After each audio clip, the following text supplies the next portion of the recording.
minutes, 10 seconds. I've always had the feeling that when you have a group of 7, they tend to ski a little bit slower because there's a little bit of psychology, gamesmanship going on. They get distracted from this all-out effort that they tend to have when there are just 2 of them. That might play into the hands of the Russians. I think so. The pace is fast here. Labe Lund is no slouch, but I think you're right. It's going to hopefully, and also just starting your race, you want to get some breathing space, just feel the technique again, and have a slower start. Hasn't gone electric yet. The best technician in this group?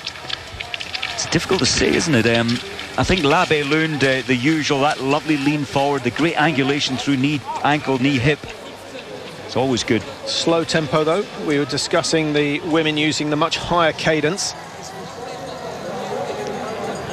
I guess when you're big and strong and powerful, you can afford to glide a little bit longer on the ski, Mike. And these guys, most of them coming in between 75 and 80 kilos. The women, on the other hand, between 48 and 55. And they don't have the strength to develop the speed in the glide. And therefore, you might as well just keep the legs and the arms turning over. Yes, I think so. And a message from Andre Decan saying, well, our thinking yesterday with the cadence, as you said, a lot higher. He said, what about Lars Berger? You never see a more relaxed, easy flowing technique, and he looks like he's at training pace. I think it's just he's what, 1.96 m. He's huge, and it's like a heavyweight boxer. They punch a little slower than the lightweights. Well, the other thing I'd say about Berger is that despite his size, he gets better angulation in the ankle and the knee than anyone, and so his levers are applying pressure for much longer. So he doesn't really have a dead phase. He's got immense angulation on that ankle, which gives him a much longer drive. And I think initially that was his secret to his speed. Now, of course, age is starting to catch up with Lars Berger, as it is everyone else, and he's not quite the speed merchant that he used to be.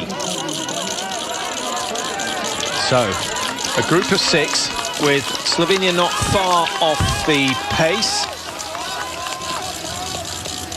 Have the Americans dropped away a little, Mike? Down in 7th place now. I think 5 or 6 there are America coming through.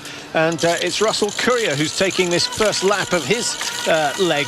Just a little bit slower than we might have expected. There's Garanichev for Russia. It was 26.5. He's made no impression. In fact, he's losing time to the lead group, but he certainly looks to be working harder.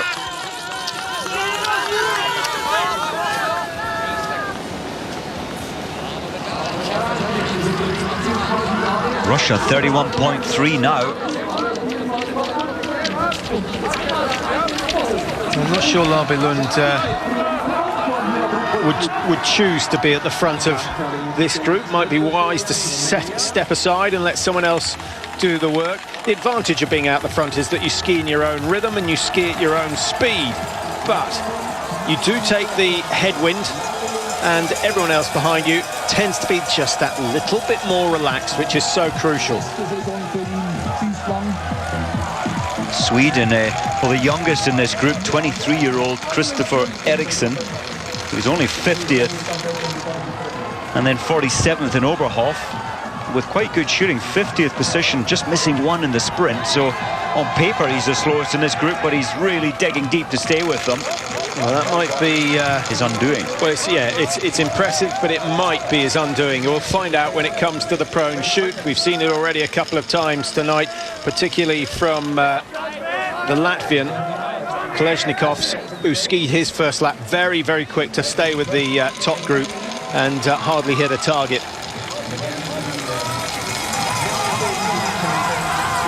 Japan still having a great day. They're only 131 behind in 14th position. Kazakhstan up there, Finland in 12th.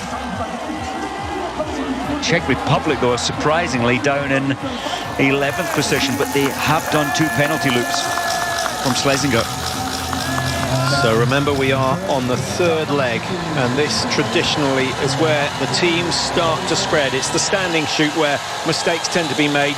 For some reason, the pressure at the end of this 3rd leg is immense. France have elected to go in lane number 1, a little overtaking manoeuvre from Alexei Berth, and then Norway behind them. Austria in 3, Germany 4, Sweden and Ukraine in 5 and 6. Dupre's help. One or two nails being bitten. So the crowd will respond to lane 4. That, of course, Germany with Arndt Pfeiffer. That's not a good start from Pfeiffer.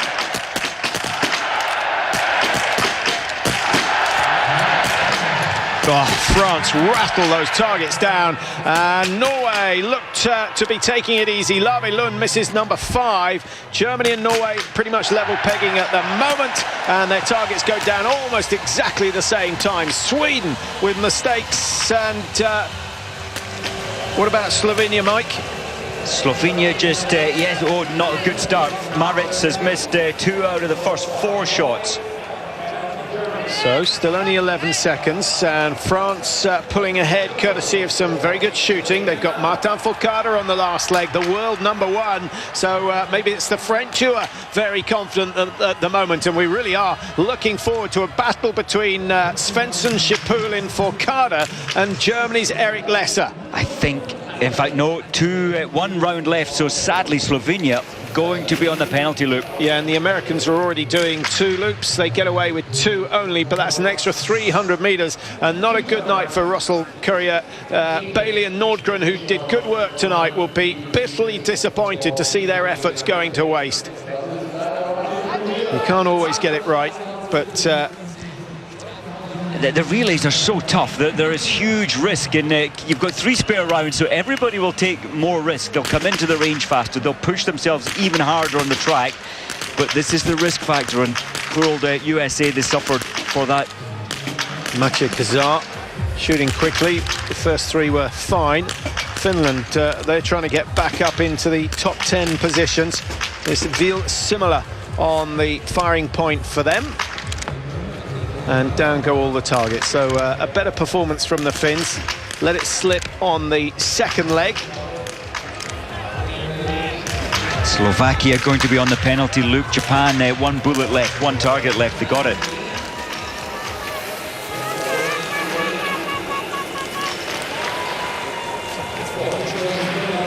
Well, that was a very quick 2 penalties from Russell Courier. I'm sure he had 2.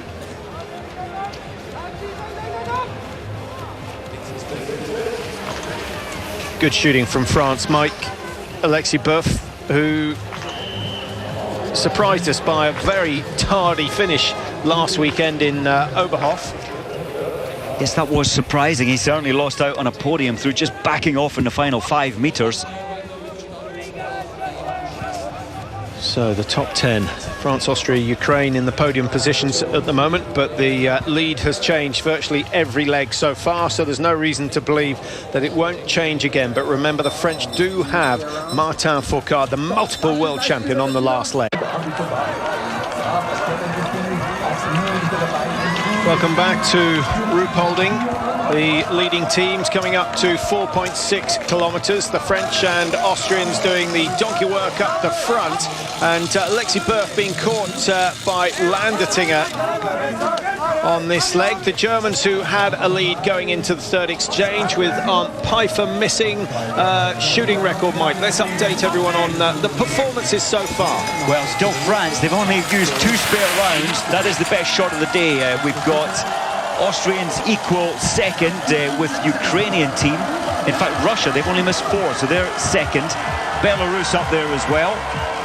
And the Norwegians have missed 4 as well. So France could well claim lane 1 coming into the last shoot on this second leg. Standing position. The Austrians producing their best relay so far of the year. Just looking for their positions in the races we've had so far. 4th and 11th for Austria in the 2 relays this year, and the French have had 2nd and 13th. But remember, the French won the Relay World Cup last year. They only had 1 win, but they had 3 of the 4 races where they finished on the podium, and they did win in Antolz, so they do know how to take the top prize. Is today going to be the day? Surely if Boeuf can give Fourcade a lead, the great Frenchman will not throw it away.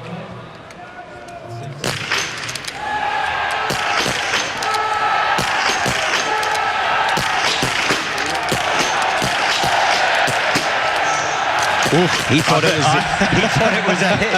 He was almost on his way out of the stadium, and that mistake from Burf has given Norway a chance. Norway take it. Great shooting from Larby Lund to clear the 5, and suddenly the leading 4 are neck and neck once again as they head to the third exchange. And then, of course, just that final 7.5 kilometers.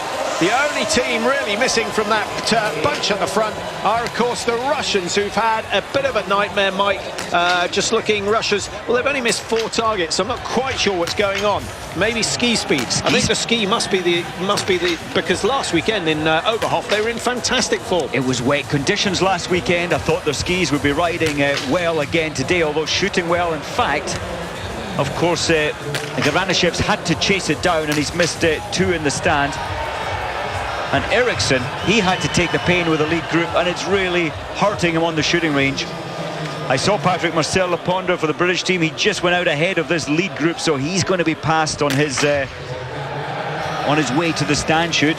Well done to Eriksson getting that last target, but suddenly they're almost a minute off the lead and start thinking in terms of staying in the top 6 or 7. So disappointment at this stage of the race for the Swedes, but all credit to the top 4.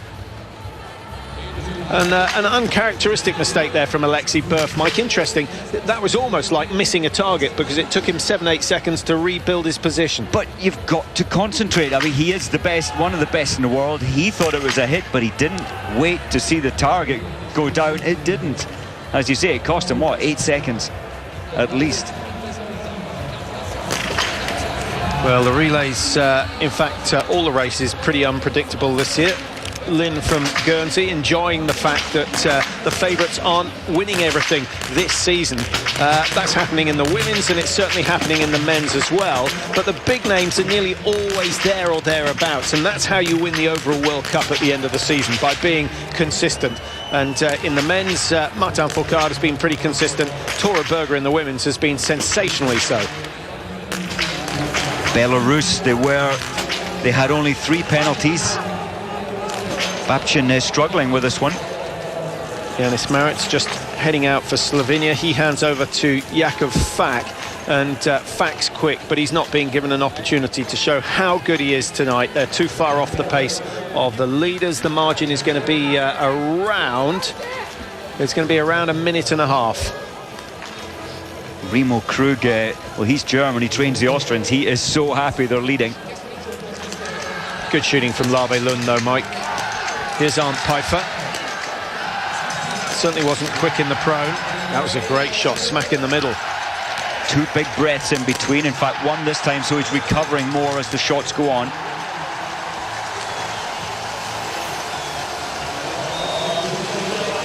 Fritz Fischer's quite happy. Yeah, so he should be. That was a pressure shoot from Arndt Pfeiffer. Now Eric Lesser. Are you surprised that Lesser's been given the anchor leg? I think he's steady. His ski speed is very good, and he has been a safe man on the range.